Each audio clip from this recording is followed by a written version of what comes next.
Good morning बच्चों। व्याकरण में आज हम लोग पढ़ेंगे मुहावरे एवं लोकोक्तियां। तो पहले मुहावरे। सबसे पहले मुहावरे का शाब्दिक अर्थ। बच्चों, मुहावरे का शाब्दिक अर्थ होता है अभ्यास या बातचीत। अब इसके पश्चात परिभाषा, मुहावरा क्या है या मुहावरा किसे कहते हैं। तो प्रत्येक मुहावरा एक वाक्यांश होता है, किंतु प्रत्येक वाक्यांश एक मुहावरा नहीं होता।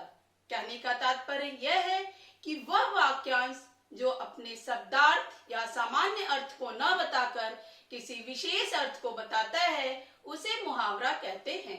जैसे दांत खट्टे करना एक मुहावरा है, लेकिन यहाँ पर इसका अर्थ हम यह नहीं लेंगे कि किसी खट्टे पदार्थ को खाकर दांत खट्टे कर लिए, बल्कि यहाँ पर इसका अर्थ है बुरी तरह पराजित करना। जैसे झांसी की रानी लक्ष्मीबाई ने 1857 के स्वतंत्रता संग्राम में अंग्रेजों के दांत खट्टे कर दिए। तो यहाँ पे क्या है, हमने शब्दार्थ नहीं लिया, सामान्य अर्थ नहीं लिया, बल्कि विशेष अर्थ को लिया, अतः यह एक मुहावरा है। अब परिभाषा के पश्चात महत्व। मुहावरे का क्या महत्व है साहित्य में।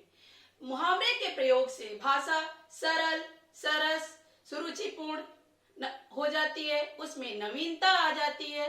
इसके अतिरिक्त यदि किसी अनुच्छेद में, किसी कहानी में, किसी निबंध में किसी साधारण वाक्य से जो भाव प्रकट नहीं होता है वह भाव मुहावरे के प्रयोग से प्रकट हो जाता है।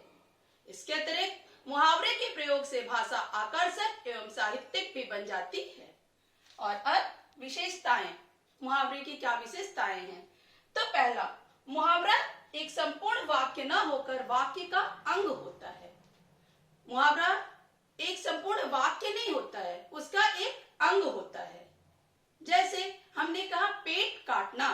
अब पेट काटना से कोई भी अर्थ नहीं निकल पाएगा, किंतु यही पेट काटना वाक्य का अंग जब हम किसी वाक्य में प्रयोग करेंगे तब वह एक सार्थक अर्थ को बताने में सक्षम होगा। जैसे हमने कहा मैंने पेट काट काट कर अपने बच्चों की परवरिश की है। अब यह एक सार्थक अर्थ को बताने में सक्षम हो गया कि मैंने बड़ी ही गरीबी में, बड़ी ही मजबूरी में अपने बच्चे की परवरिश की है। दूसरा, मूल क्रिया का होना आवश्यक। मुहावरों में मूल क्रिया का होना बहुधा आवश्यक होता है, जिसके अंत में ना आता है। जैसे आंखें दिखाना, अंग अंग ढीला होना, दांत खट्टे करना आदि। तीसरा, व्याकरणिक कोटि के अनुसार परिवर्तन होता है। मुहावरों में व्याकरण के नियम के अनुसार परिवर्तन होता है। वह परिवर्तन वचन में, कारक में, किसी भी आधार पर हो सकता है। जैसे हमने कहा अंग अंग ढीला होना।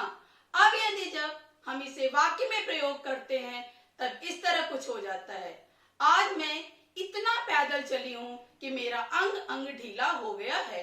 अंग अंग ढीला होना जो था वो अंग अंग ढीला हो गया है में परिवर्तित हो गया। तो मुहावरा वाक्य में जब प्रयोग होता है तो उसमें व्याकरण के नियम के अनुसार परिवर्तन हो जाता है। चौथा, लिंग के आधार पर रूप में परिवर्तन नहीं होता। मुहावरों में लिंग के आधार पर कोई भी परिवर्तन नहीं होता है। जैसे फूल कर कुप्पा होना एक मुहावरा है।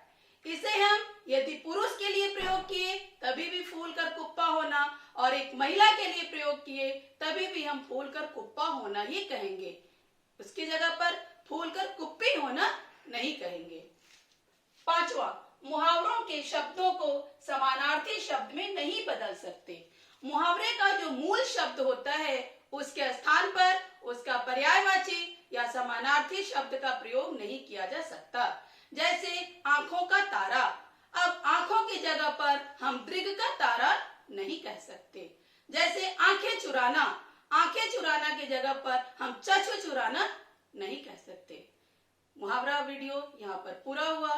लोकोक्ति अगले वीडियो में। धन्यवाद। आपका दिन मंगलमय हो।